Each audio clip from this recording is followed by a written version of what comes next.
అది పచ్చి అబద్ధము. ఎందుకంటే మా చెల్లి అనేది సియాటల్‌లో ఉంటారు. ఆమె ఉండేది టెక్సాస్. సియాటల్ ఇక్కడ, టెక్సాస్ కింద, ఒహాయో ఇక్కడ. ఓకే. 3 డిఫరెంట్ ప్లేసెస్ అవి.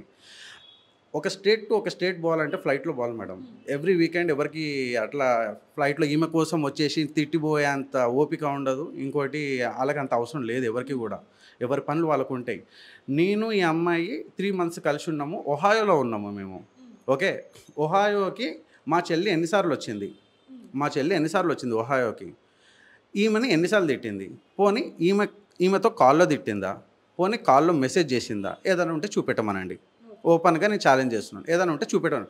ఫేక్‌గా, బ్లంట్‌గా వాళ్ళకిష్టం వచ్చినట్టు వాళ్ళ బ్రదర్స్, వాళ్ళ అడ్వకేట్స్ వాళ్ళు ఏదన్నా అలిగేషన్స్ పెట్టేసేసి మా చెల్లెళ్ళ మీద, మా మీద, మా పేరెంట్స్ మీద అలిగేషన్స్ పెట్టడం కాదు.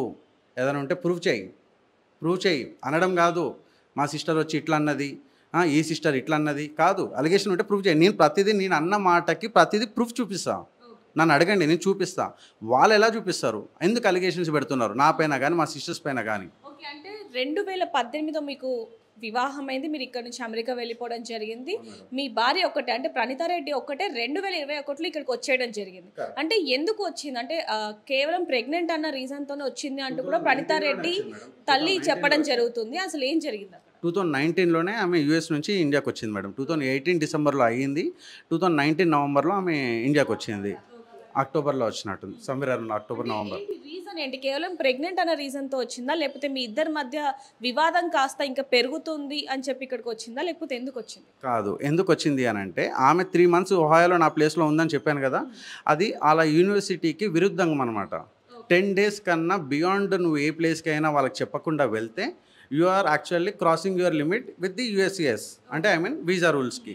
సో, వాళ్ళకి చెప్పకుండా వెళ్ళిపోయింది కాబట్టి ఈ అమ్మాయి ఏం చేసిందంటే నా ప్లేస్‌లో ఒక యూనివర్సిటీలో అప్లై చేసుకుంది. అక్కడ ఫ్రీ రీసెర్చ్ అసిస్టెంట్‌గా వచ్చింది తర్వాత వాళ్ళు అక్కడ వీసా డిపార్ట్మెంట్ వాళ్ళు ఈ వీసా డిపార్ట్మెంట్‌కి మెయిల్ పెట్టినారు.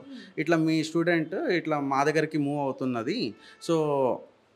సో మీరు వీసా ట్రాన్స్ఫర్ చేయండి. J1 వీసా ఆమె ఉండే. J1 వీసా ట్రాన్స్ఫర్ చేయండి అని చెప్పారు. J1 వీసా ట్రాన్స్ఫర్ చేయండి అంటే ఈ అమ్మాయి అసలు మాకు చెప్పనే చెప్పలేదు. ఈ అమ్మాయి అసలు ఎక్కడుంది ఏంటి అని వాళ్ళకి అనుకున్నారు. వాళ్ళ డిపార్ట్మెంట్‌లో.